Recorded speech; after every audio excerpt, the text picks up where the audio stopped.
네, 수업을 시작하겠습니다. 안녕하십니까. 지난 일주일 동안 편안들 하셨고요.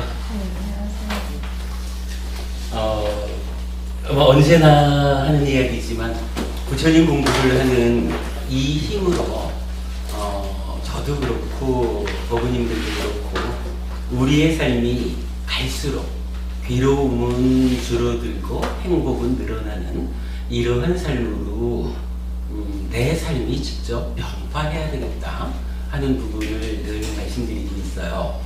그래서 크게 욕심부리지 않는 것이 좋을 것 같아요.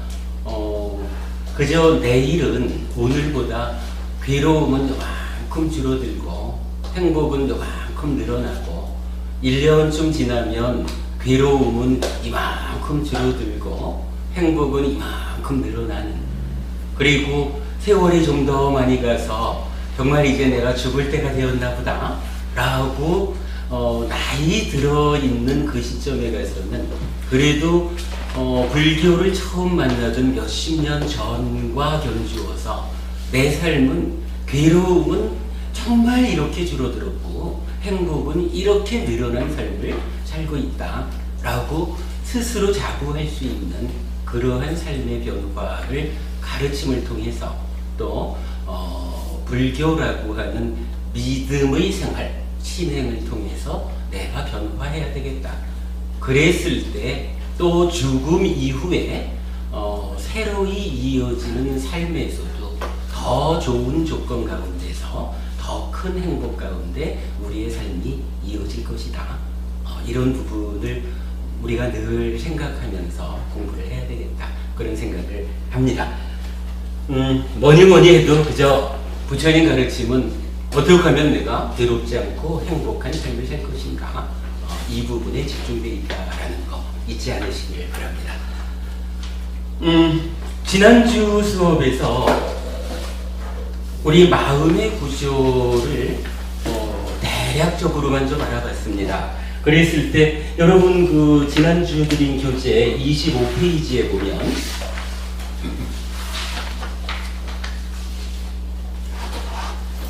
25페이지에 그림이 하나 있죠. 그래서 중첩적인 구조라고 되어서 제일 왼쪽에는 입체적으로 있는 몸과 마음, 좀 오랜 세월을 살아왔기 때문에 내 몸도 그냥 몸이라고 하는 알갱이 하나가 아니라 입체적인 구조를 갖고 있다, 이런 개념일 거고, 또한 몸과 함께 나를 이루는 마음이라고 하는 것도 그냥 마음 알갱이 하나, 이런 것이 아니라 오랜 세월 동안 삶의 과정을 통해서 형성된 많은 마음 알갱이들이 이만큼 무덕이 되어 있는, 쌓여 있는 것, 그러한 입체적인 마음이다.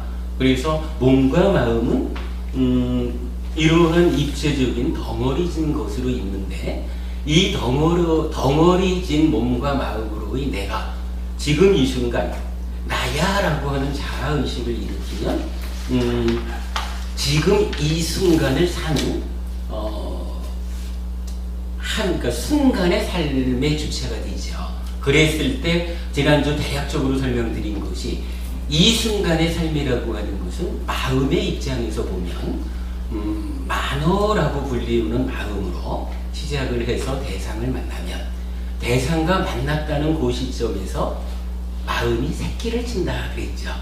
그래서 지금 대상을 만났다라고 하는 그 상태에서 대상을 아는 마음으로의 식이라고 하는 자기 증식 효과, 새끼를 치고, 그러면 생겨난 식이라는 이 마음이 또한 대상과 더불어서 인식하고 행위하는 과정을 거치게 되고요. 그 과정을 거치고 나면 행위하는 과정 가운데에 마음에 탐진치라고 하는 오염이 있을 때 그 오염의 정도에 따라서 이 마음이 욕계, 색계, 무색계라고 부르는 중생 세상에 머무는 현상이 있다. 여기를 말씀드렸죠. 그러면 이렇게 그러니까 식이 머물었다라고 하는 그때에 식과 대응하는 명색이 출현하고, 그 식과 명색이 함께한 상태는 한 알갱이로의 오온이 된다. 그러면 이 생겨난 오온이 다시 원래 상태로의 몸과 마음인 오치온인 나에 가서 쌓이고, 이 쌓이는 현상에 의해서 내가 바뀐다. 그래서 지난주에 예를 들어서 10조 개의 알갱이로서 현재의 내가 있다면, 여기에 한순간의 삶을 통해서 하나의 알갱이인 오온이 생겨서 쌓였다. 이러면 10조 1개가 되는데, 10조짜리 나하고 10조 1개짜리 나는 같은 것입니까? 다른 것입니까? 이 부분에 대해서 우리가 말씀 나눠봤죠. 그랬을 때 아무리 수학적으로는 그 차이를 논할 수 없는 미세한 차이라고 해도, 그러나 어쨌든 10조 개하고 10조 1개라는 것은 다른 것이다. 다르다라고 하는 것은 10조 개짜리는 소멸하고 10조 1개짜리 내가 새로이 생겨난 것이다.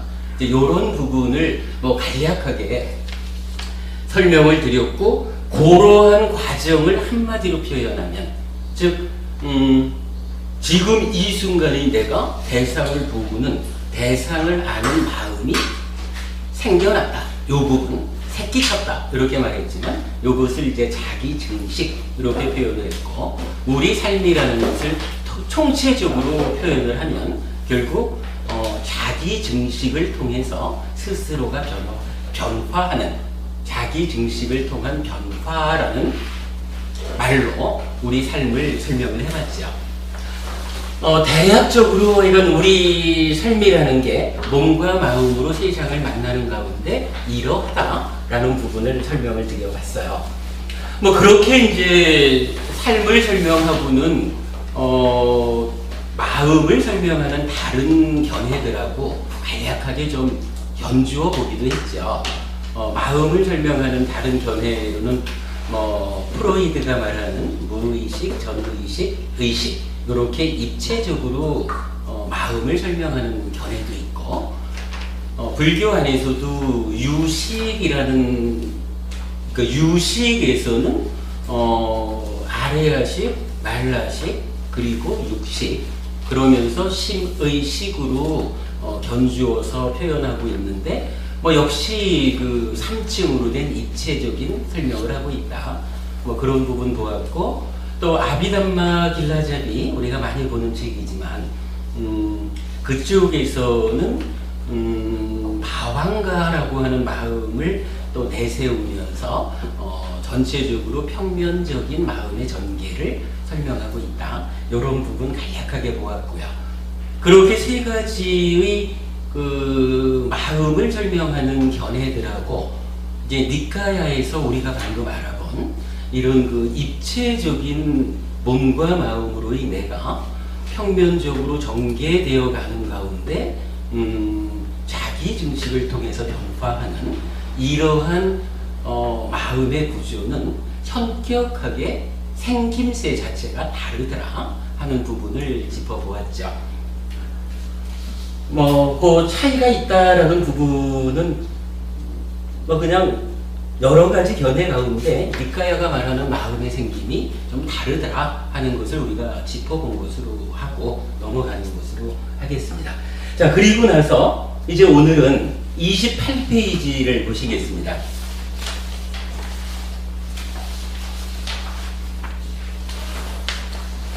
이런 이야기를 하려고 합니다. 몸이라고 하는 것과 마음이라고 하는 것이 만나가지고 쭉 어떤 과정을 거치는 가운데 자기 증식, 새끼를 쳤어요. 새끼를 친 요것이 다시 가서 쌓이는 가운데 변화한다. 요렇게 그냥 자기 증식을 통한 변화, 이렇게 우리 삶을 설명을 해봤는데, 이러한 설명 가운데에서 우리가 한 가지 관심을 가지고 보아야 되는 것이, 몸하고 마음이라고 하는 것은 어떻게 좀 비교될 수 있을까? 물론 이제 다양하게 비교할 수가 있겠지만, 아무래도 가장 관심 있게 비교될 부분이 몸은 얼마를 살까? 거기에 비해서 마음은 얼마를 살까? 즉, 몸과 마음이 생명이라는 측면에서는 어떻게 비교될 수 있을까? 이 측면을 한번 보려고 하는 거예요. 우리가 이제 대략 아는 거지만 몸이라고 하는 것은 어쨌거나 물질이 모여 있는 상태고 물질이 가지는 특성에 의해서 대략적으로 우리가 100년을 살죠. 그러면 아무리 잘 먹여주고 관리를 해도 100년쯤 지나면 살 만큼 다 살았다, 늙었다. 이래서 몸은 물질로서의 기능을 상실하는 거죠. 요거를 우리가 죽는다라고 말을 하는데, 몸이 죽는 그 시점에 마음이라는 것은 어떻게 될까? 마음은 몸과 같이 한 100년쯤 살다가 몸이 죽으면 함께 죽고 마는 것일까? 아니면 마음은 몸보다는 좀 오래 사는 거라서 몸이 죽어도 따라서 죽지 못하고 좀 더 오랜 세월을 살아가야 되는 것일까? 요 측면을 아무래도 우리가 좀 관심을 가지고 알아봐야 될 것 같아요. 사실 뭐니 해도 우리가 살아가면서 가장 괴롭다라고 말하는 것은 죽는 거죠. 이 죽는다라고 하는 그 현상을 두고 몸과 마음이라고 하는 관계에서 과연 나의 마음은 몸 따라 죽을까? 아니면 몸 따라 죽지 못하고 또 다른 삶을 살아가야 하는 것일까? 이제 그 부분에 대한 경전 이야기를 좀 보아야겠죠. 28페이지에서 그 주제로 간단한 글을 한번 적어봤습니다. 읽어보겠습니다. 주제 8. 마음의 수명, 연기하는 마음의 재생으로의 윤회. 자기 증식을 통한 변화의 과정을 통해 연기하는 마음은 서로 조건되는 관계인 몸과 더불어 삶을 유지해 갑니다. 이때 몸은 물질이라서 4가지 근본 물질, 4대로 이루어진 것이며 부모에게서 생겨났고 밥과 죽으로 직접되었으며 무상하고 파괴되고 분쇄되고 해체되고 분해되기 마련인 것입니다. 사람으로 태어나면 대략 100년을 유지할 뿐 더 이상 오래 살아가지 못합니다. 그런데 마음은 얼마나 유지되는 것입니까? 얼마나 살아갈 수 있는 것입니까? 경전은 저 세상은 있다 등 다양한 설명 등을 통해 마음이 몸의 죽음을 따라 같이 죽지 않는다는 것을 말합니다. 업의 도가 조건의 성숙에 따라서는 다음 생들의 언젠가에 겪을 수도 있다고 하여 전생, 금생, 내생의 3세에 걸친 윤회를 설명하는데 업인 과보 3세 윤회입니다. 그러면 마음의 수명은 전생의 시작으로부터 마지막 내생의 죽음까지라고 해야 할 것입니다. 그런데 전생은 무명에 덮이고 가래에 묶여있는 중생들에게 윤회의 시작점은 알려지지 않는다고 합니다. 무명과 가래의 방해 때문에 헤아려지지 않는다는 의미입니다. 마찬가지로 무명과 가래가 남아있는 한 마지막 내생 또한 없습니다. 지속적으로 다시 태어나 늙고 죽는 일을 반복해야 하는 것입니다. 공부, 여기서 공부라는 것은 교학과 수행, 교학 더하기 수행을 의미합니다. 공부를 통해 무명과 가래를 제거할 때 마음은 오염원인 탐진치로부터 벗어나게 되는데 해탈입니다. 자기 존재인 오치움을 소멸하고 윤회에서 벗어나게 되는데 아라한이 되는 것이고 열반을 실현하는 것입니다. 괴로움의 완전한 소멸인 것입니다. 이렇게 마음은 언제인지 모르는 때로부터 해탈하여 아라한을 성취할 때까지 살아가야 합니다. 이것이 마음의 수명입니다. 그렇다면 윤회는 서로 조건되는 몸과 마음의 생존 기간의 불균형 때문에 초래되는 현상이라고 해야 합니다. 그리고 자기 증식을 통한 변화의 과정을 통해 연기하는 마음이기 때문에 삶의 현실은 연기하는 마음의 재생으로의 유회입니다.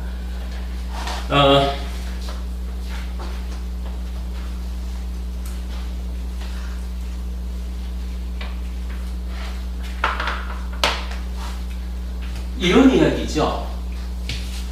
뭐 몸과 마음 이렇게 이야기하려면 기본적으로 선행하는 것이 나는 누구냐 여기부터 봐야 되겠죠.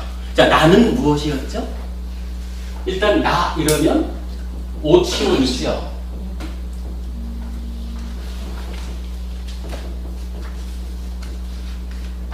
오치원이라는 것은 색, 수, 상,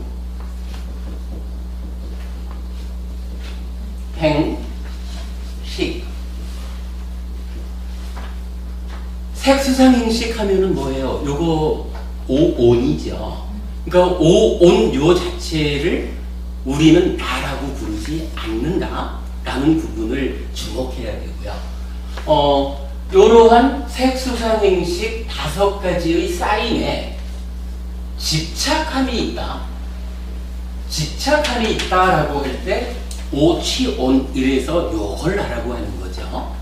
그러면서 우리가 먼저 알아봤지만 색수상행이라고 하는 4가지는 색에 대한 의미 부여, 수상행, 그렇죠? 색에 대한 의미 부여 해가지고 요거를 명색 이렇게 말을 했죠. 그리고 식은 그대로 식이고요. 이래서 식과 명색으로 오치온인 나를 설명하기도 하고, 그랬을 때 이것은 다시 명색은 물질인 몸에 대해서 의미 부여된 그 의미로 명색이 몸이 되고, 식이라고 하는 것이 마음이다 이렇게 이제 불러. 요렇게 오치온에서 명색과 식을 거쳐서 알려지는 몸과 마음을 놓고 이제 몸과 마음의 수명은 어떻게 되는 것일까? 라는 부분을 보자는 거예요. 이랬을 때 하여간 몸이라는 것은 물질이 가지는 특성 때문에 100년짜리다. 그런데 이 마음이라고 하는 것은 얼마를 사느냐? 자, 이때 요 마음은 요거 오온식으로 말하면은 마음을 뭐라고 해야 되죠? 이런 이야기예요. 요 마음을 색수상행식 중에 식이니까 요거를 식온 요렇게 표현하면 사실은 이게 틀리다는 거예요. 왜냐하면 나라고 하는 것은 색수상행식에 집착함이 있을 때 나거든요. 그러니까 단순히 식온이 아니라 식에 집착한 상태의 덩어리 요 얘기죠. 식취온이라고 말해줘야 우리가 내 마음 요렇게 말하는, 아직까지 우리가 뭐 6개 중생일지 색계 중생일지 무색계 중생일지 몰라도 어쨌든 우리가 중생으로 살고 있는 거죠. 중생으로 살고 있는 내가 내 마음 이렇게 말할 때는 그냥 단순히 식의 덩어리 요게 아니고 이 식에 대한 식의 덩어리에 집착함이 있을 때 식에 대한 집착 상태의 덩어리 요렇게 말해주는 거죠. 요렇게 식에 대한 집착함이 있는 상태가 내 마음이다라고 요 부분을 알고서 이제 이 마음이 얼마를 살지요? 요 얘기를 해야 되는 거예요. 자, 그러면 이제 이 마음이 얼마를 살까라고 하면 예를 들어서 몸이라는 거는요, 몸이 100년을 산다 그러면은 뭐 죽은 다음에 가서 화장을 하든 뭐 이러면은 몸뚱아리 자체가 이제 없어지는 거잖아요. 다 뭐 물질이 다 분해가 되는 거잖아요. 근데 이 마음이라고 하는 것은 마음이 태어난다라는 게 뭐고 죽는다는 게 무언지가 사실은 알려져야 이 마음이 얼마를 삽니까? 얘기를 할 수가 있잖아요. 그죠? 그러면 이 마음이 언제 태어나고 언제 죽습니까? 라고 하는 요 부분을 우리가 설명할 수 있어야 마음이 얼마나 사는지 요 얘기를 할 수 있다는 거예요. 그러면 뭐 지금 이제 대략 이런 얘기를 했습니다만은 마음이 태어난다라고 하는 거는 어떤 것을 말할까요? 표현하자면 몸이라는 것은 몸이 태어난다라는 것은 엄마 뱃속에서 태어나는 거죠. 뭐 좀 더 엄밀하게 말하면은 마음이 전생에서 엄마 뱃속으로 태에 든다라고 말하는 엄마 뱃속으로 들어오는 그때를 태어난다 이렇게 말할 수가 있을 거예요. 그런데 마음이라고 하는 것은 뭐 그런 개념으로는 설명이 안 되잖아요. 그러면 마음이 태어난다라고 하는 것은 어떤 의미일까요? 힌트는 내 마음은 그냥 식온이 아니라 식취온이 마음이에요. 취가 붙어있죠. 그렇죠. 바로 그 말씀인 겁니다. 그러니까 어떤 형편에 의해서인지 모르지만 어떤 과정에서 식이라고 하는 무언가, 그러니까 그 알매 덩어리 이런 게 있는데 그 알의 덩어리에서 집착한다라고 하는 현상이 발생하면서 요게 나야라고 하는 자아의식을 일으키는 뭐 그런 상황이 언젠지는 모르지만 생겨나겠죠. 그러면 그냥 요것이 내가 아니라 식취온이 나다라고 하는 것은 결국은 요 식에 대해서 집착하는 그 순간 나라고 하는 마음이, 그러니까 내 마음이 생겨난다. 이렇게 말할 수가 있는 거거든요. 좀 설명하는 게 좀 애매합니다만은 일단은 하여간 몸과 마음이 얼마를 사냐라고 하는 측면에서 접근을 해보려면 하여간 물질인 몸하고 다르게 마음이라고 하는 것은 이렇게 내 마음이라는 것은 식에 대한 집착이 있을 때 요 집착된 상태를 내 마음이라고 한다라는 정의를 놓고 설명해야 된다라는 거예요. 그래서 마음의 수명을 따져보려니까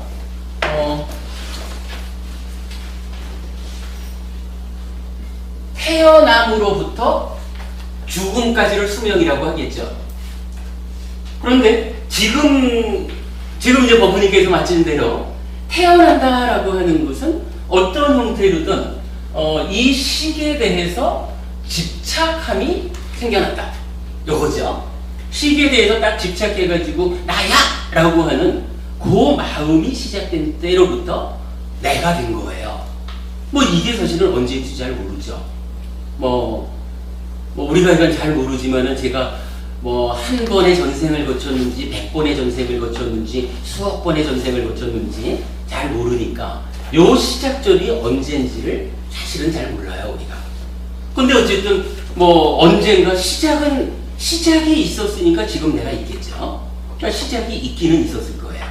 자, 그런 상태에서 이제 그러면 역으로 수명을 말하려면 태어난 다음에 죽음이 있어야 되잖아요.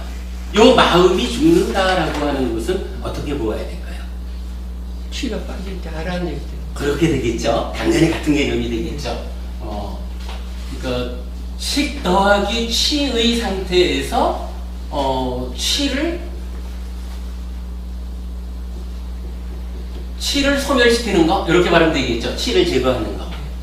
그래서 표현하자면 오취온인 나 가운데 요 취를 제거하면 이제 더 이상 내가 아니다. 이렇게 되는 거죠. 그러면은 내가 아니다라고 하는 게 불교에서 말하는 해탈한다, 윤회에서 벗어난다. 이제 이런 의미를 갖게 되는 거죠. 자, 이렇게 놓고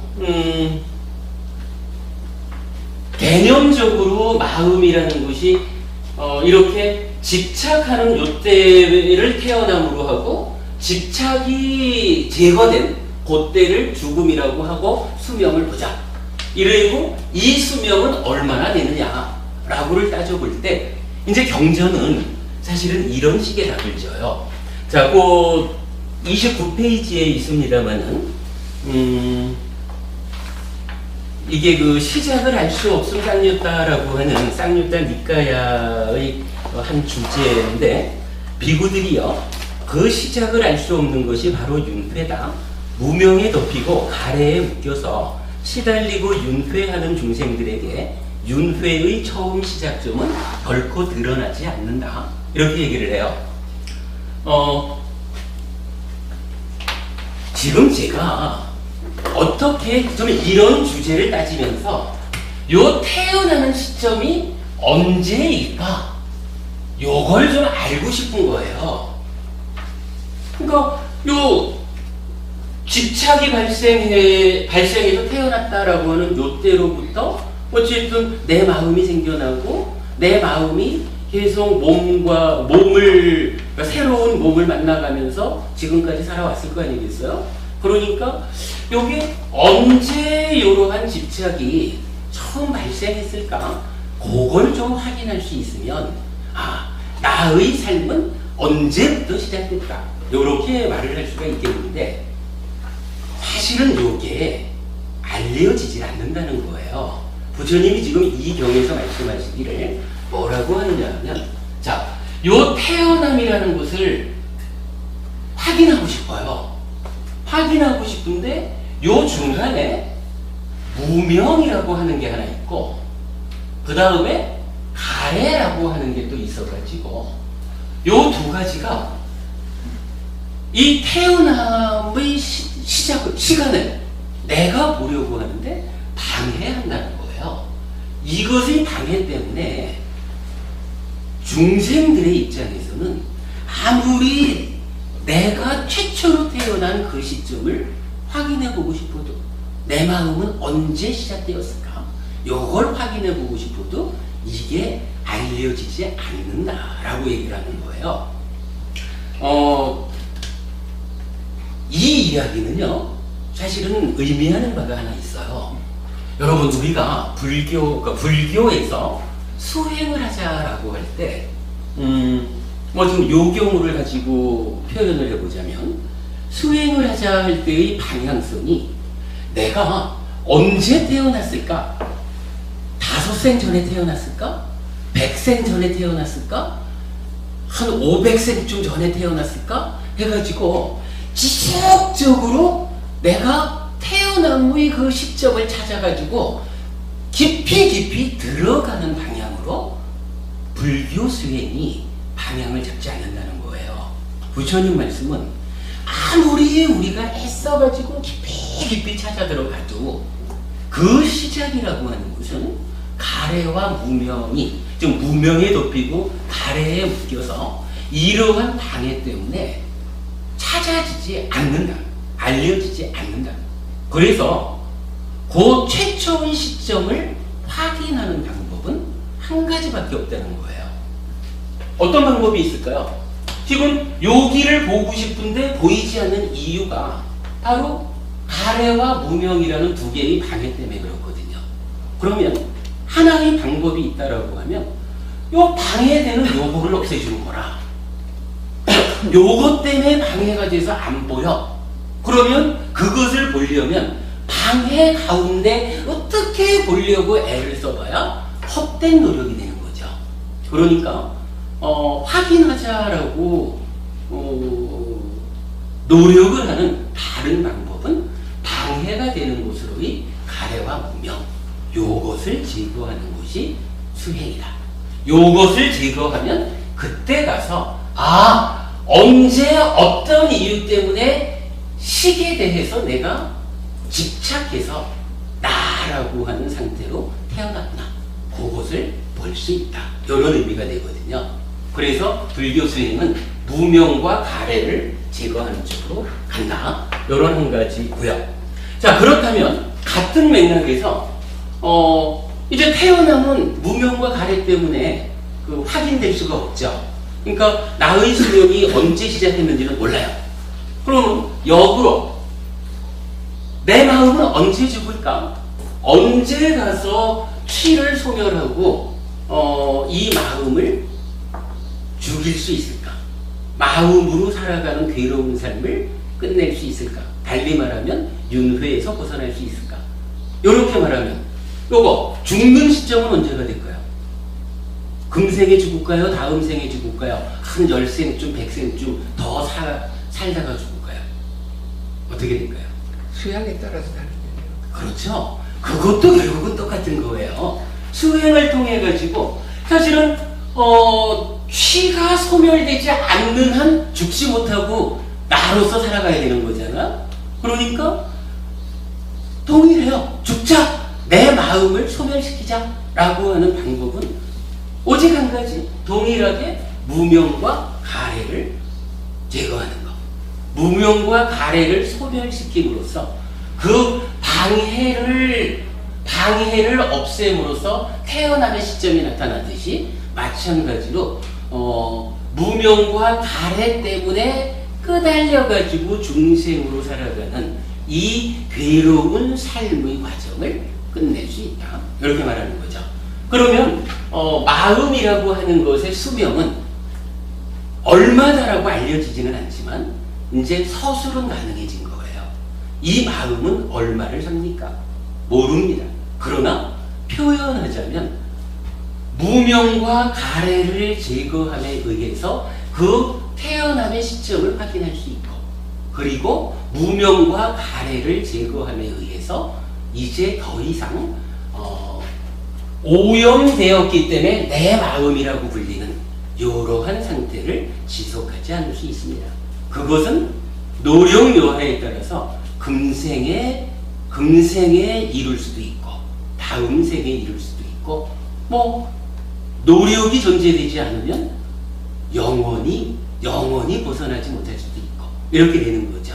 그러니까 마음의 수명이라는 것은 이렇게 언젠지 모르는, 다만 수행이라고 하는 한 가지 방법에 조건 지어져서 그 수명이 결정된다. 이렇게밖에는 볼 수가 없겠죠. 몸과 마음이 이렇게 수명적인 차이를 가지고 있다라는 점을 이제 일단 알아봤고요. 자, 그리고 한 페이지를 넘겨보겠습니다.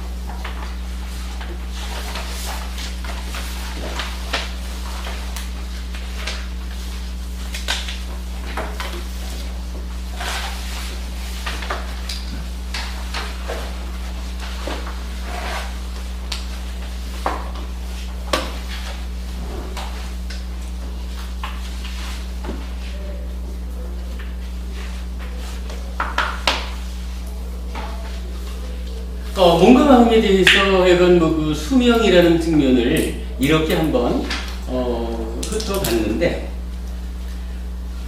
대략적으로 이 세상에는요 몸과 마음의 수명을 설명하는데 세 가지의 방법이 있는 것 같아요. 어떤 사람들은요 몸이 100년을 삽니다. 그런데 마음도 똑같이 100년을 삽니다. 몸과 마음의 생존 기간이 균형 잡혀 있습니다. 이렇게 말하는 거예요. 그러니까 대표적으로 이런 주장이 있는 거예요. 우리 몸이라는 것이 있는데 몸의 작용이 아주 고도화되면 마음이라는 것이 생겨난다. 표현하자면 우리 뇌세포 같은 것도 몸이지 않습니까? 그러면 우리가 생각을 한다, 마음작용을 일으킨다, 이러면은 뇌세포가 굉장히 아주 고도의 작용을 한다는 거예요. 그러면 표현하자면요, 여러분, 로봇 같은 거 있잖아요. 로봇 같은 거를 인공지능 같은 거를 연결을 하는데 한 20개 정도만 이렇게 연결을 해도요 아주 초보적인 로봇이 작동을 한대요. 근데 사람의 머리 같으면 이 신경 전달 세포가 뭐 10의 14승계라든가 뭐 하여간 헤아릴 수 없이 많은 그 신경 전달 세포가 이 전달의 어떤 시스템을 갖추고 있는 거예요. 그러니까 사람들에 따라서는 이렇게 복잡한 뇌의 구조에 의해서 뇌가 물질적으로 작동을 하면 거기서 마음이라고 하는 것이 생겨납니다. 이렇게 얘기를 해요. 그리고 생겨난 마음이 오히려 이제 주인인체 하면서 몸을 끌고 살아가죠. 그런데 아무리 마음이 주인인체 몸을 끌고 살아가도 살다가 100년쯤 지나서 몸이 죽으면 토대가 상실되니까 주인인체에 잘난 체를 해봐야 토대가 상실되고 나면 그 마음이 살아있을 수가 없습니다. 소멸합니다. 이렇게 말하는 거거든요. 그러니까 어떤 형태로든 우리가 살아가다가도 몸이 죽으면 마음은 토대를 상실해서 같이 죽고 맙니다. 이렇게 말하는 사람들이 있는 거예요. 그렇게 보면은 몸이 100년 살면 몸에서 생겨난 마음도 100년 살고 죽는 거죠. 이런 거 몸과 마음이 균형된 생존 기간을 가지고 있다. 이렇게 표현할 수가 있을 거예요. 이런 경우 이제 보통은 그렇게 말하는 거죠. 몸이 죽으면 마음도 따라 죽는다. 그래서 몸이 죽으면 마음도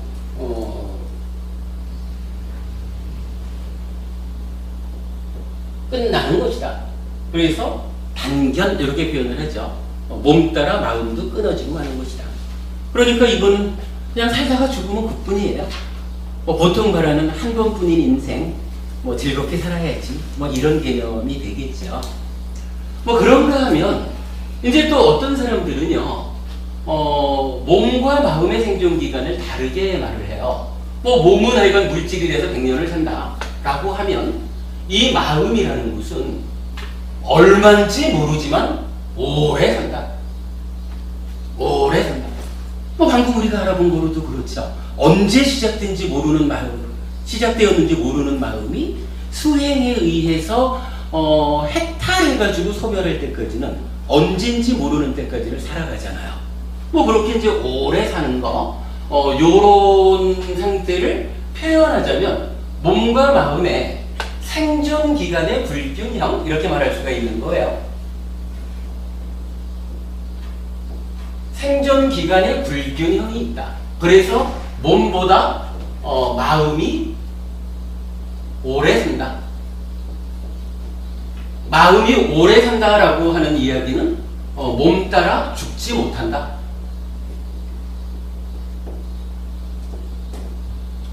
몸 따라 죽지 못하니까 몸이 죽은 이후에 새로운 몸과 다시 이어서 살아야 한다.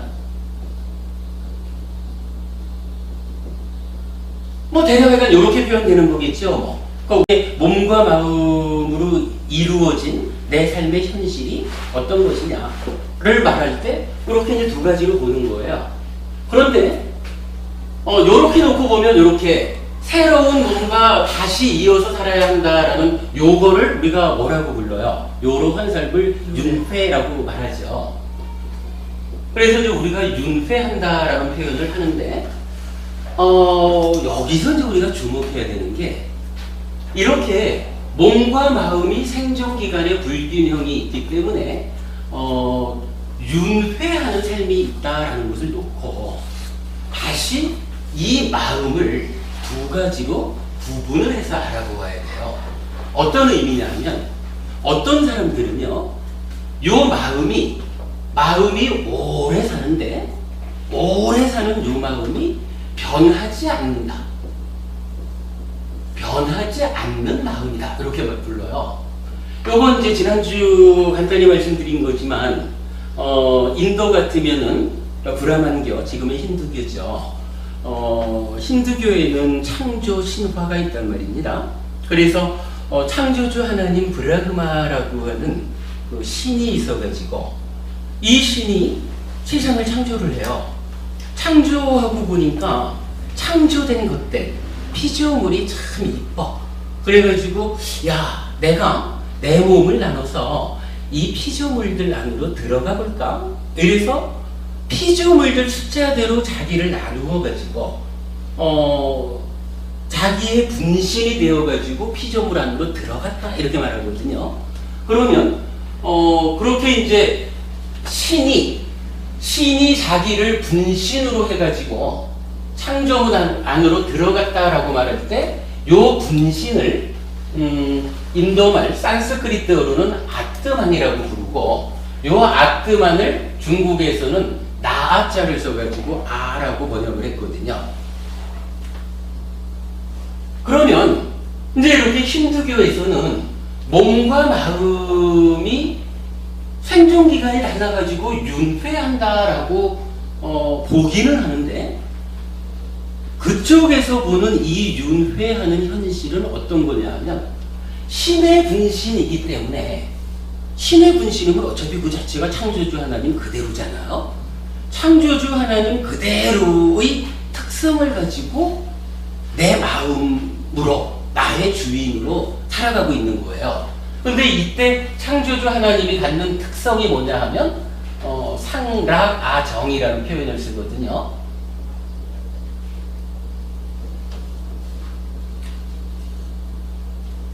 그러니까 항상 하는 거예요. 조건이 바뀐다고 해서 따라 바뀌지를 않아요. 그러니까 늘 그 상태를 유지하고 그래서 내 맘대로 되는 즐거운 거고 신의 분신인 변치 않는 고정불변의 실체로서의 나이고 또한 이런 것은 오염되질 않아. 뭐 이런 특성을 갖는 마음이 바로 신두교에서 말하는 변하지 않는 마음으로서 윤회하는 주체가 된다. 이렇게 이제 설명을 해요. 그러니까 윤회를 말하는 데는 두 가지가 있는데 두 가지 중에 한 가지 마음은 이렇게 신의 분신으로서 상락아정의 특성을 가지는 변하지 않는 마음이 있다. 이렇게 이제 설명이 되고요. 그런가 하면 또 한 가지의 마음이 있죠. 이제 우리가 지난주에 봤고 오늘 수업을 하면서 다시 짚어본 거지만 부처님이 설명해주는 우리의 삶이라는 것은 어떠냐 하면 한마디로 말해가지고 자기 증식을 통해서 지속적으로 변화하는 거잖아요. 큰 덩어리로 보면 이 마음이라는 것이 나의 어떤 주체 상태로 쭉 살아가기는 하는데 매 삶의 순간순간을 통해서 한순간 10조 개였으면 그 다음 순간에는 10조 개짜리는 소멸하고 10조 한 개짜리가 새로이 태어나고 그 다음 순간에는 10조 한 개짜리는 소멸하고 10조 두 개짜리가 다시 생겨나고 이런 지속적인 생멸의 과정을 반복하면서 새로워지는 바뀌는 변화하는 마음이 요 마음의 모습인 거죠. 그래서 마음의 두 번째는 변하는 마음. 근데 요 변한다라는 말을 불교적으로는 어떻게 표현을 하냐 하면 연기라는 말을 쓰죠.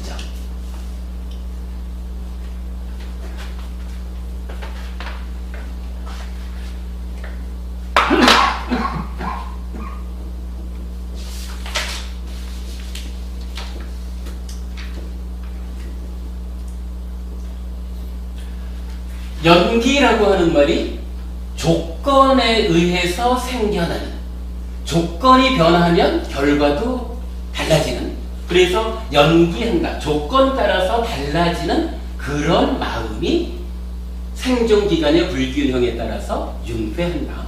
이렇게 이제 그 윤회를 주장하는 견해에서는 변하지 않는 마음이 윤회하느냐, 변하는, 즉 연기하는 마음이 윤회하느냐 하는 두 가지 측면으로 나눠서 이해를 해야 되거든요. 일단 부처님은 우리한테 그 삶의 현실을 이렇게 알려주세요. 첫째로는 몸과 마음의 이 상관관계에서 몸은 100년밖에 못 산다. 그러나 마음이라는 것은 언제 태어났는지 알 수 없는 상태에서 수행을 통해 가지고 무명과 가래를 제거할 때까지는 죽고 싶어도 죽지도 못하고 살아가야 하는 오랜 삶을 살아내야 하는 긴 수명을 갖고 있다. 그래서 몸과 마음이 불균형을 가지고 이 불균형 때문에 몸이 죽으면 새로운 몸과 만나서 다시 살아가야 되는 이런 현상을 윤회라고 부른다. 그럴 때 이 윤회를 놓고 두 가지의 견해가 있을 수 있다. 한 가지는 변하지 않는 신의 분신으로 불리우는 마음이 그냥 변치 않는 상태에서 몸을 바꿔가면서 살아가는, 그러니까 새로운 삶을 만들어가는 그런 윤회가 있는가 하면, 부처님이 말하는 우리 삶의 현실은 지속적으로 변해가는, 매 순간순간 새로워지고 새로운 몸과 만날 때마다 또한 새로워지는 상태로 윤회해 나가는 그러한 연기하는 마음이 윤회하는 그러한 삶으로 우리 삶을 정의해주고 있다라는 거예요. 요게 이제 저기 몇 페이지인가 지금 넘겨놓은 페이지죠. 삶의 현실, 연기하는 마음의 재생으로의 윤회, 이렇게 그림을 그려봤는데, 자, 요 그림이 지금 설명한 부분을 그렇게 나타내고 있는 겁니다. 자, 나는 누구냐라고 했을 때 오치온이죠. 오치온이라는 것은 반드시 오온 그대로가 아니라 오온에 집착한다라고 하는 취가 더해진 거고요.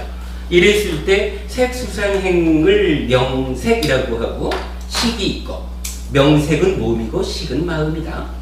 그런 상태에서 부처님이 알려주는 우리 삶의 현실은 생존기간에 균형된 거, 윤회 없음을 주장하는 거 우리 삶의 현실 아니다 라는 거고, 그 다음에 생존기간의 불균형에 의해서 삼세 윤회를 하기는 하는데 아뜨만인 고정불변의 실체인 마음이 윤회하는 것이 아니라 조건에 의해서 변하는, 달리 말하면 연기하는 마음이 새로운 몸과 만나가면서 윤회하고 있다. 이렇게 이제 그림으로 표현을 해본 겁니다. 자, 여기에서 그 윤회를 나타나는 두 가지 중에서 재미있는 표현이 하나 나타나 있어요. 그 1번에 보면 아뜸아닌 마음에 제6화인 윤회 이렇게 표현되어 있거든요. 요 제6화인 윤회라는 말은 어떤 의미냐면, 사실은 저도 출가 전에 이런 얘기를 많이 들었는데, 우리가 절에 다니다 보면 그런 얘기를 많이 하죠. 마치 옷이 낡으면 벗어버리고 새 옷을 갈아입듯이 살다가 죽으면 몸을 바꿔서 새로이 살아가는, 요렇게 표현을 하기도 해요. 그런데 사실은 그런 표현은 따지면 힌두교적인 표현이 되는 거예요. 보세요. 힌두교는 변하지 않는 마음이거든요. 마음이 신의 분신인 상라 가정의 특성을 갖는 신 자체인 요 마음이 내 안에 있다가, 이 마음이 몸을 짝 해가지고 한평생을 살다가 몸이 죽었어. 그러면 변치 않는 것으로의 신의 분신으로서의 요 마음이, 에고 몸이 죽었네, 버리고 새 몸을 만나자, 이래가지고 표현하면 내 삶의 변치 않는 주체인 요 마음이 새로 고기 덩어리를 만나가지고 육체화한다, 이래가지고 제6화라는 표현을 쓰는 거예요. 그런데 부처님이 말씀하시는 우리 삶이라고 하는 것은 내 안에 어떤 고정불변의 실체로서의, 그래서 옷이 낡으면 옷 갈아입듯이, 새 옷 갈아입듯이 몸 바꾸는 그런 상태의 변화가 아니라 지속적으로 변화하는, 연기하는 상태로서의 내 마음이 연기하는 과정에서 표현하자면 나의 절반? 이렇게 몸과 함께 짝을 맺어가지고 오치온인 나를 구성하는 거거든요. 그러니까 몸과 마음을 완전히 합해가지고 나, 이렇게 부르기 때문에 이 중에 몸이 죽었다라고 하는 것은 표현하자면 나의 절반이 사라진 거예요. 그래서 나의 절반을 전혀 새롭게 만나고, 그런 가운데 남아있는 요 마음이라고 하는 절반도 사실은 몸이 죽기 전에 하고 동일한 상태로 새 몸을 만나는 게 아니잖아요. 요 마음도 이미 한순간순간마다 변해가는 거거든요. 그러니까 그러니까 윤회한다라고 말을 해도 몸도 마음도 죽기 이전과 동일하게 유지되는 게 하나도 없는 거예요. 그러니까 이것은 본질적인 내가 몸만 바꿔가지고 새로 태어난다, 이런 개념이 아니라 완전히 마음도 변하고 그 가운데 물질적인 몸도 전혀 새로운 것을 만나서 전혀 새로운 나를 구성한다. 이래가지고 요것은 제6화, 다시 육체화된다라고 표현하지 않고 재생, 새로이 태어나는 것이다. 완전히 다른 존재가 되는 것이다. 요렇게 표현을 하는 거거든요. 그래서 그 밑에 보면은 연기하는 마음의 재생인 윤회, 이렇게 표현을 했죠. 사실은 이제 많은 사람들이 윤회가 정말 있습니까? 하는 부분을 관심을 갖고 있어요. 굉장히 중요한 주제인데 교학적으로 어떻게 뒷받침이 되고 있느냐 하는 부분을 잘 찾아보기가 좀 어려운 것 같아요. 그래서 저는 이제 이것을 몸과 마음의 관계라고 하는 측면에서 설명을 해봤는데, 아마도 우리 삶이 어떤 형태로 윤회합니까? 죽는다고 해서 끝나지 않고 이어져가는 그 과정을 어떻게 이해해야 합니까? 라고 하는 측면에서는 이렇게 몸과 마음이 생존 기간이 다르다. 생존 기간이 다른데 그 가운데 오래 사는 요 마음이라는 것이 신의 분신으로서의 고정불변의 실체로서 이 마음이 가는 것이 아니라, 하여간 우리가 앞에서 그저 알아본 거지만 지속적으로 변화하는, 매 순간순간마다 변화하는 마음이 동질성을 가지고 이어지는 가운데 파트너인 몸을 바꾸는, 그래서 새로운 파트너와 함께 새롭게 태어나는 것으로의 윤회, 이렇게 이제 이해하는 것이 가장 합당한 이해다, 이렇게 생각을 합니다. 이 윤회와 관련해서는 사실은 우리가 좀 주목해야 될 부분은 하나 있어요. 최근에 보면은 한국 불교에서 굉장히 유명한 스님 한 분이 윤회와 관련한 질문을 받으면 그렇게 표현을 하셔요. 저도 약간 그 스님의 동영상을 몇 번 봤는데, 윤회라는 것은 인도 이야기입니다. 인도 이야기가 불교 안에 들어오는 거지 불교 안에 윤회라는 것은 없습니다. 이렇게 이제 표현을 하는 것을 보았어요. 그런데 그거는 사실은 교학적으로 부처님이 설명하는 우리의 몸과 마음의 관계를 전혀 이해하지 못한 것이다. 이런 이야기예요. 인도 이야기가 불교에 들어와서 윤회라는 말이 생겼다. 이 이야기는 이렇게 볼 때 생존기간의 불균형 때문에 윤회한다. 그런데 그 오래 사는 마음이 변하지 않는 신의 분신인 상라가정, 요거다. 요 한 가지만을 본 거지, 부처님이 알려주는 생존기간의 불균형 때문에 윤회를 하기는 하는데 변화하는, 연기하는 마음이 새로이 태어나는 것이다. 요렇게 부처님이 설명하는 이 윤회를 보지 못했다. 이렇게 우리가 이해를 해야 돼요. 경전이 말하는 바로는 하여간 니카야는 모든 가르침이 우리 삶의 현실은 이런 몸과 마음의 생존기간의 불균형 때문에 연기하는 마음의 재생하는 것으로의 윤회라는 요 삶의 현실 위에서 가르침이 선해진다라는 거. 수행을 하는 것도 그러한 토대 위에서 선해지고, 어떠한 가르침이든지 윤회를 벗어나서 가르침이 설해지지 않는다라는 것을 우리가 바르게 알아야 돼요.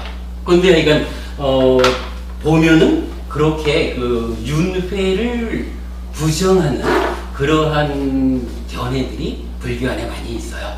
그러니까 뭐 한면으로는 윤회라는 건 아예 없다, 죽음은 끝이다 이렇게 말하는 주장도 불교 안에 많이 있고, 그러나 이거 우리가 분명하게 타파할 수 있어야 되고요. 윤회라는 게 있긴 있는데 그거 인도 이야기야 이렇게 말하는 거, 요거는 분명히 그 연기하는 마음이라고 하는 우리 마음의 어떤 그 실상을 보지 못하는 데서 알려지는 잘못된 견해다라는 부분을 바르게 우리가 이해를 해야 됩니다. 그래서 어쨌거나 결론은 그렇습니다. 부처님이 알려주는 우리 삶의 현실은 연기하는 마음이 재생하는 것으로의 윤회하는 것이다. 우리의 삶은 분명히 그렇다. 이 부분을 이제 알아야 되고요.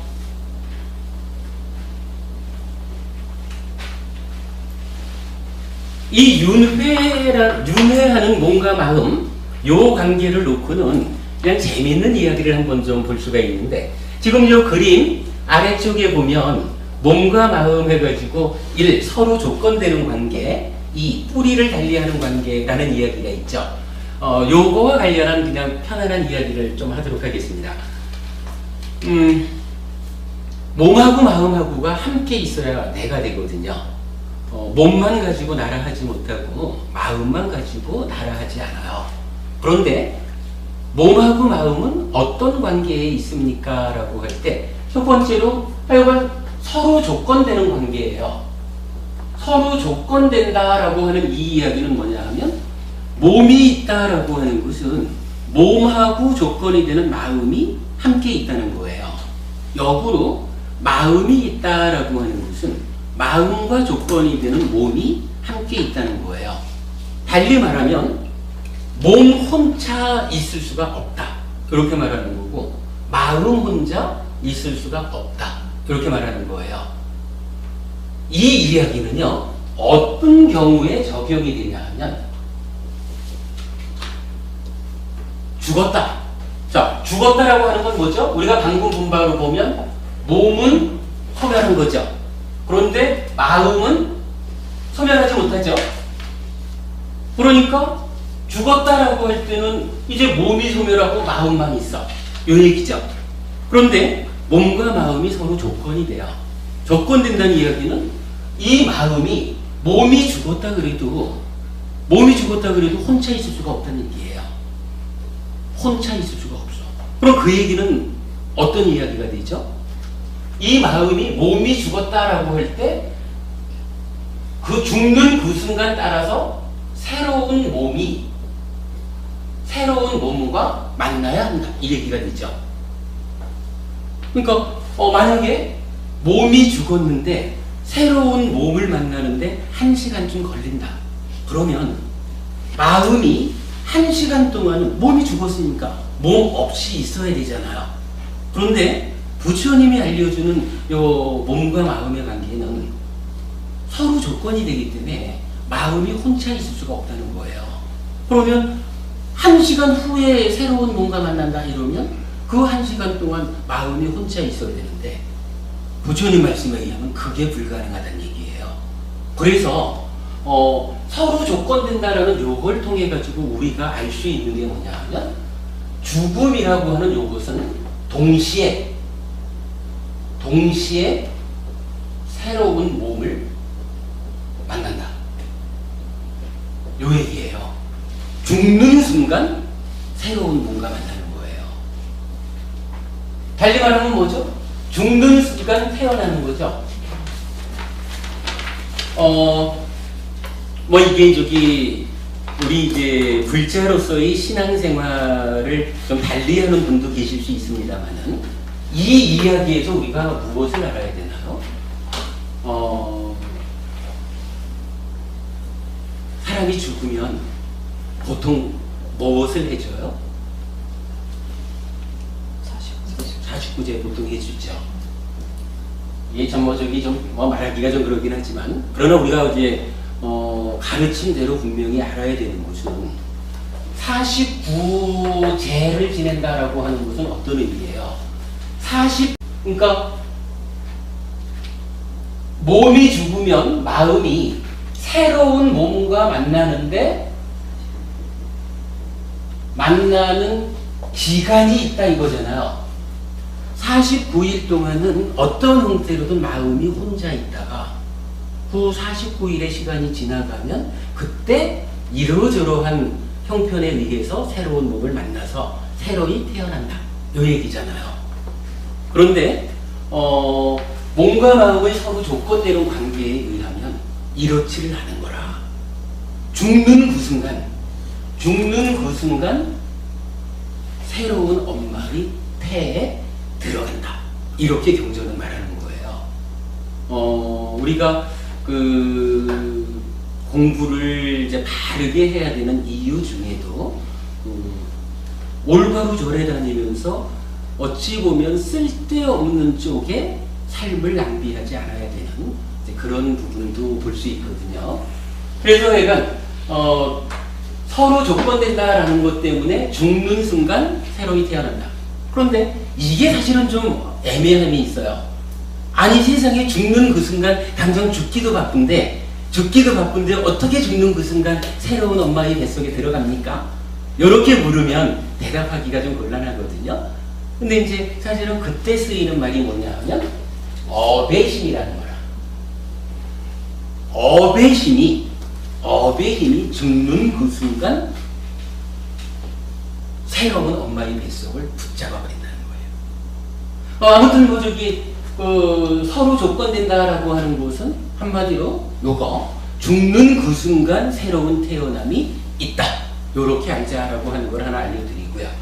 그 다음에 이제 두 번째로는 뿌리를 달리한다 이렇게 표현을 했어요.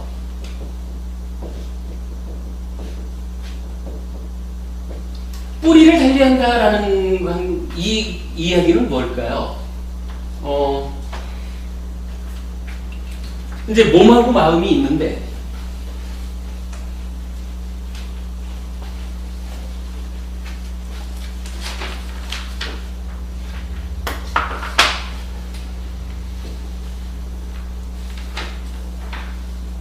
몸하고 마음이 만나가지고 내가 되거든요. 그런데 요 몸은 누가 만들어주죠? 그러겠죠. 뭐 당연히 몸이라는 것은 부모님이 주시는 거죠. 부모님이 몸은 주시는데 요 마음은 어디에서 오나요? 업에서. 업의 힘에서 오지만 따지면 하여간 자기의 전생에서 오는 거죠.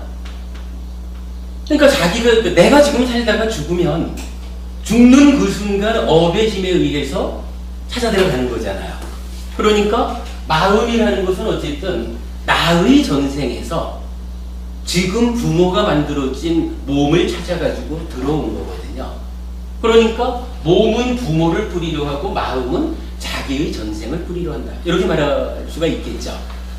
그러면 이제 요걸 놓고 좀 재밌는 이야기를 이제 하나 하려고 하는 거예요. 우리가 이제 일상적으로 살면서 그래 유지숙 부부님 따님이 계시잖아요.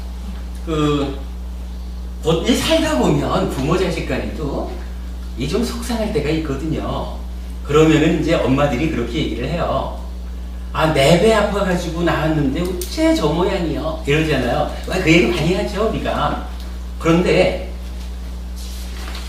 현명한 불자라면 그 부분을 바르게 볼 필요가 있다는 거예요. 이런 나 자신도 우리 부모님이 만들어진 몸에 나의 전생에서 온 내 마음 요래 가지고 지금 뭐 유지숙 부부로서 살잖아요. 마찬가지로 따님도 버부님이 따님의 몸은 만들어줬는데 따님의 마음은 사실은 내가 준 건 아니잖아요. 자기 전생에서 온 거지. 그러고 보면 좀 살다가 딱 자식 사는 게 마음에 안 든다라고 할 때 내 배 아파놨는데 어째 사는 게 저 모양이냐 하고 속상해하고 야단치려고 하는 이 마음보다는 오히려 조금 마음을 돌려가지고 에휴 내가 그저 그냥 사는 가운데 지 몸은 좀 만들어줬는데 그래도 지가 자기의 전생으로부터 자기 마음이 그래도 나를 부모로 선택해서 찾아와 줘가지고 내 자식으로 살아주니 얼마나 고마운 일인가 라고 배 아파 나왔는데 왜 요 모양이야 하는 측면에서 자식을 보는 것보다는 그래도 내가 절반밖에 주지 않았는데 그래도 훨씬 더 나인체 하는 그 마음이 그래도 자기의 전생에서 딴 데 안 가고 나를 찾아와서 나하고 부모 자식의 관계로 살아주는 그 고마움 요런 측면에서 자식을 만나기 시작하면 물론 뭐 자식이 잘못하는 게 있으면 잘 다스려 가지고 바른 삶을 안내해 줘야 되는 건 당연히 부모의 역할이지만 그러나 그때에 질책하는 마음으로 자식을 만나는 것보다는 이런 감사하는 마음 가운데 포용하는 관계로 자식과의 관계를 만들어가면 이것이 부모-자식 관계를 개선해 나가는 좋은 부모-자식 관계를 만드는 방향이 될 거다라는 측면을 하나 말씀드리는 거고요. 역으로 이제 자식의 입장에서도 그런 거예요. 자식의 입장에서도 살다 보면 우리도 다 이제 어릴 때 그런 생각하는 거죠. 아니 부모가 자식이라고 낳았으면 책임져야지 어째 내 사는 꼴을 이렇게 힘들게 합니까? 이렇게 부모 탓을 하기 마련이죠. 그러나 그 부분도 돌이켜보면 그거 별로 부모 탓을 할 일이 아닌 거예요. 사실은 나중에 훨씬 더 나인체 하면서 살아가는 내 마음은 나의 전생에서 나의 어배심에 의해서 내가 스스로 찾아온 거라.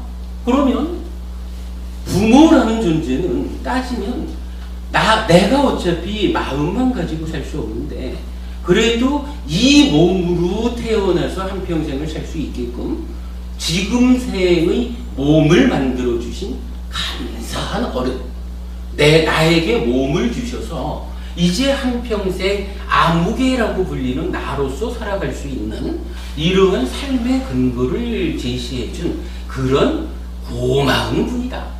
요런 관계로 부모님을 바라보기 시작하면 살다가 어려움이 있을 때 이것을 왜 낳아놓고는 책임을 안 지고 이렇게 힘들게 하나? 이런 측면보다는 부모님께서 이렇게 몸을 주셨는데 훨씬 더 주인으로서 살아가는 나는 나의 전생으로부터 나의 삶으로 찾아왔다. 내가 지금 무언가 나의 행위를 잘못해서 삶에 어려움이 있구나. 그렇다면 부모님에게 대해서는 감사하는 마음만으로 내가 행위를 잘 제어해가지고 이러한 삶의 문제를 개선해야겠구나. 이렇게 자기 자신을 바꾸어 갈 수 있겠죠. 몸과 마음의 관계를 뿌리를 달리하는 관계다라는 부분을 우리가 좀 잘 지켜보면 이렇게 부모 자식 간에 서로 원망하고 아쉬워하고 이런 측면에서 좀 부정적으로 맺어질 수 있는 관계를 해소하고 원망보다는 감사하는 마음, 고마운 마음 가운데 좀 더 건전하고 발전적인 관계를 만들어가는 그런 근거가 될 수 있다라는 부분을 요 몸과 마음의 관계를 통해서 알아볼 수 있겠습니다. 일단 하여간 오늘 첫 수업은요, 이렇게 마음이라고 하는 것은 얼마나 사는 존재일까라는 마음의 수명이라는 측면에 주목해가지고 몸과 마음이 서로 생존 기간에 불균형이 있구나. 이 불균형 때문에 몸이 죽는다고 마음이 따라 죽지 못하는 이런 현상을 우리가 윤회한다라고 말한다는 거. 그런데 요 윤회하는 것으로의 마음이 힌두교에서 말하듯이 신의 분신으로서의 고정불변의 실체인 마음이어서 살다가 옷이 낡으면 옷 갈아입듯이 몸 바꾸어서 새로 태어나는 요런 제6화로서의 윤회가 아니라 변화하는, 매 순간순간 변화하는, 달리 말하면 연기하는 마음이 완전히 내 삶의 절반에 해당하는 몸을 새로운 것으로 만나서 전혀 새로운 나로 새롭게 태어나는 재생하는 것으로의 윤회가 부처님이 알려주는 우리 삶의 현실이다 라고 하는 부분을 알아본 겁니다. 그래서 어쨌거나 윤회라고 하는 이것은 우리 삶의 현실이다 라고 하는 측면으로 우리가 받아들여야 되고, 이 현실을 잘못 볼 때 우리 삶이 얼마나 큰 어려움을 잘못된 방향으로 나아갈 수 있는가 하는 부분을 주목해야 한다라는 것을 강조해 드린 거로 하겠습니다. 그리고 이거 마지막에 그냥 간단한 이야기로는 이 몸과 마음이 서로 조건되는 관계이기 때문에 죽는 순간, 그 순간 이미 태어난다라고 하는 거, 요것을 기준해가지고 그 삶의 어떤 그 근거로 삼아야 된다라는 거 한 가지 하고, 특히 부모 자식의 간에서 뿌리를 달리하는 몸과 마음의 관계, 요 부분을 잘 주목해서 훨씬 더 화목하고 발전적인 부모 자식 관계를 만들어 가야 되겠다. 그것이 공부하는 사람의 지혜다. 요런 정도로 첫 시간을 마무리하고 잠시 쉬었다가 다시 이어지는 공부를 하겠습니다. 쉬겠습니다.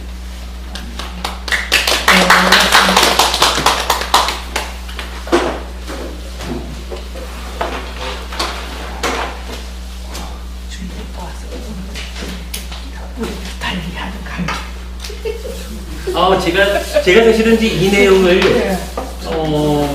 요 내용만 가지고서 이렇게 몇 번 이제 설법을 했고,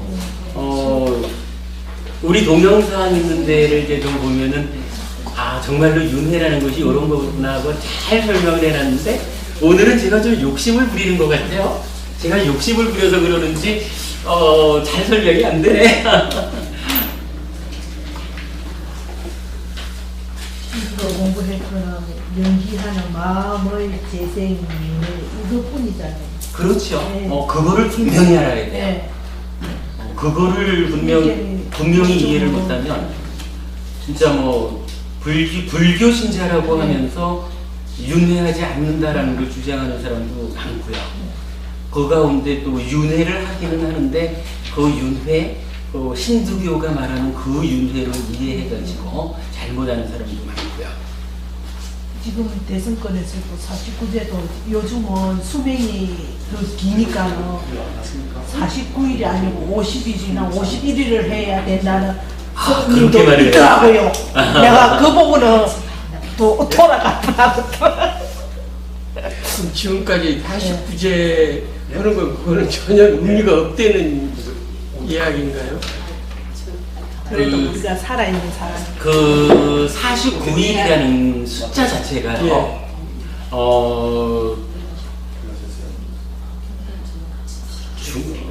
이게 그러니까 중국으로 전래되어 오는 이 가운데에 초기 불교로 하면은 설일체 유부 이래가지고 이제 요 중유라는 것을 인정하는 부파가 있어요. 그런 부파 쪽에서 쭉 발전해 오는 과정에서도 어떤 스님은 일주일, 그러니까 새로 태어났는데 일주일 걸린다, 요렇게 말하는 스님도 있고, 몇 가지 주장이 있는데 그 중에 어떤 스님이 주장하는 게, 그러니까 경에 나오는 게 아니라 어떤 스님이 요 중유라고 하는 기간이 49일이야 요렇게 그 의견을 낸 거예요. 그리고는 그게 받아들여져가지고 49일로 쭉 이어져 오고 있는데, 사실 이거는 전혀 그 경전적인 근거는 없는 거죠. 지금 우리가 말하는 귀신이라는 게 이제 환생을 못해서 이제 떠돌아다니는 신인지 귀신인데, 그게 이제 어느 때는 49일에 몸을 받은 건 또 현명하게 잘 받은 거고, 그렇지 않으면 계속 그렇게 중금신으로 떠다닌다. 근데 이제 이제 경전에 의하면 예. 그 중유, 예. 중신 자체가 없는 거예요. 그러니까 죽는 순간 이미 태어나는 거고, 중음신이라고 말할 때는 일단 몸을 받지 못한 상태잖아요. 그러니까 몸을 받지 못한 상태로 이 마음이 한순간도 있을 수가 없는 거예요. 지금 말씀 그러니까 그거잖아요. 서로 조건 때문에. 근데 이제 제가 이제 조금 의문나는 거는, 그럼 서로 조건 때문에 그렇게 했다면 극락하고 지옥은 뭔가? 그럼 지옥에 가면은 그거는 마음이 가는 거 아닙니까? 극락에 가는 것도 마음이 가는데, 그럼 몸을 받아야 순간에 몸을 받는다 그러니까, 그러면 극락도 없고 지옥도 없다, 이런 논리로 비약할 수 있을 거 아닌가 하는 생각도 드는데, 그 부분은 어떻게 생각하세요? 그 이야기를 조금 이따가 좀 언급을 할 건데요.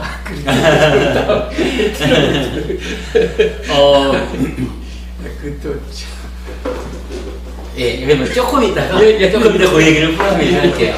아, 이게 이제 우리가 말하는 그 보통 귀신, 예. 귀신이라고 말하는 거 하고, 예.